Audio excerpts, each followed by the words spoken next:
लहान शांतता. नमस्कार. इलेक्ट्रॉनिक्सच्या जगात ना असे काही घटक आहेत जे पडद्याआड राहून खूप महत्वाचं काम करतात. चला तर मग आज अशाच एका पडद्यामागच्या हिरोची म्हणजेच कॅपॅसिटरची गोष्ट जाणून घेऊया.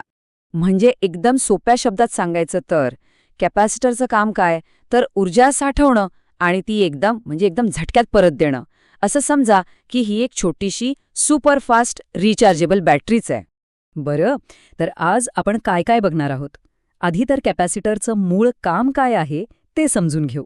मग त्यांना एकत्र जोडल्यावर काय होतं ते पाहू. आणि हो, सगळ्यात शेवटी रेडिओमध्ये ते नक्की काय कमाल करतात हे पण उलगडून बघूया. ओके, चला तर मग सुरुवात करूया कॅपॅसिटरच्या सगळ्यात महत्त्वाच्या कामापासून, ते म्हणजे ऊर्जा साठवणं. तर एक कॅपॅसिटर किती ऊर्जा साठवू शकतो हे दोन गोष्टींवर अवलंबून आहे. एक म्हणजे त्याचा कॅपॅसिटन्स आणि दुसरा म्हणजे त्याला दिलेला व्होल्टेज. पण गंमत बघा, या सूत्रामध्ये खरा खेळाडू आहे व्होल्टेज. कारण व्होल्टेज जरी दुप्पट झालं तरी साठवणारी ऊर्जा थेट चौपट होते. कमाल आहे ना? बरं, एकटा कॅपॅसिटर काय करतो ते तर कळलं. पण खरी गंमत तर तेव्हा येते जेव्हा हे कॅपॅसिटर्स एकत्र येतात, म्हणजे त्यांची टीम बनते. चला, आधी बघूया पॅरलल म्हणजेच समांतर जोडणीमध्ये काय होतं.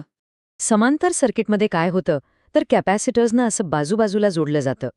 हे अगदी तसंच आहे जसं जास्त पाणी साठवण्यासाठी आपण एका पाण्याच्या टाकीच्या बाजूला दुसरी तिसरी टाकी जोडतो.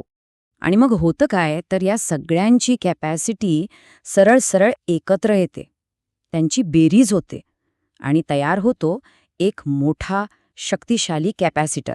आता पॅरलल तर बघितलं. चला, आता दुसऱ्या प्रकारच्या जोडणीकडे वळूया, म्हणजे सिरीज किंवा एकसर जोडणी. आणि इथे तर सगळा हिशोबच बदलतो. सिरीज कनेक्शनमध्ये कॅपॅसिटर्सना एकामागे एक म्हणजे एखाद्या साखळीसारखं जोडलं जातं. आणि इथेच बघा, याचं सूत्र किती वेगळं आहे.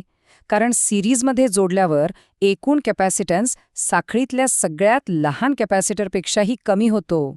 आहे की नाही थोडं अनपेक्षित? तर हे बघा, कॅपॅसिटर सर्किटची ही दोन वेगवेगळी रूपं. पॅरलल कनेक्शनमध्ये क्षमता वाढते, तर सिरीज कनेक्शनमध्ये एकूण क्षमता कमी होते. एकदम विरुद्ध. बरं, आता हे थिअरीचं गणित थोडं बाजूला ठेवूया. चला बघूया की हे छोटे छोटे घटक आपल्या रोजच्या वापरातल्या उपकरणांमध्ये प्रत्यक्षात काय काय मोठी कामं करतात. आपल्या घरातल्या अनेक उपकरणांना स्थिर डीसी पॉवर लागते.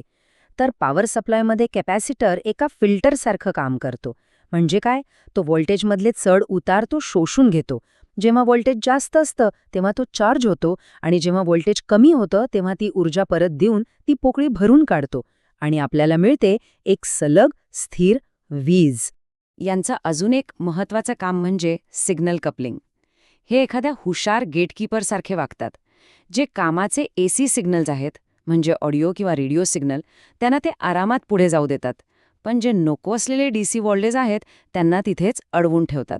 पण कॅपॅसिटरची खरी जादू तेव्हा बघायला मिळते जेव्हा त्याला एक जोडीदार मिळतो. आणि तो जोडीदार म्हणजे इंडक्टर.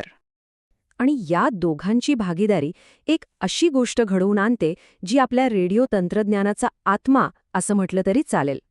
जेव्हा एका कॅपॅसिटरला आणि एका इंडक्टरला एका सिरीज सर्किटमध्ये एकत्र जोडलं जातं, तेव्हा ते मिळून एक ट्यूनर तयार करतात. आणि हा ट्यूनर एका खास अगदी विशिष्ट फ्रिक्वेन्सीलाच प्रतिसाद देतो. आणि याच खास फ्रिक्वेन्सीला, ज्याला रेझोनंट फ्रिक्वेन्सी म्हणतात, तिथे एक गंमत होते. कॅपॅसिटर आणि इंडक्टर्सचे जे विरोधी गुणधर्म आहेत ते एकमेकांना पूर्णपणे रद्द करतात. आणि मग काय, तो विशिष्ट सिग्नल जवळजवळ शून्य अडथळाविना सर्किटमधून आरपार जातो. आणि याच तत्वामुळे आपला रेडिओ हवेत पसरलेल्या हजारो सिग्नल्सच्या गर्दीतून आपल्याला हवा असलेल्या एका स्टेशनचा सिग्नल अचूकपणे निवडतो आणि बाकी सगळ्यांकडे दुर्लक्ष करतो. तर पॉवर सप्लायपासून ते रेडिओ ट्यूनरपर्यंत अशा अनेक इलेक्ट्रॉनिक उपकरणांमध्ये हा छोटासा घटक आपलं काम शांतपणे करत असतो. त्यामुळे पुढच्या वेळी जेव्हा रेडिओवर गाणं ऐकाल तेव्हा त्यामागे दडलेल्या या कॅपॅसिटरच्या साध्या पण अत्यंत शक्तिशाली लॉजिकचा विचार नक्की करा.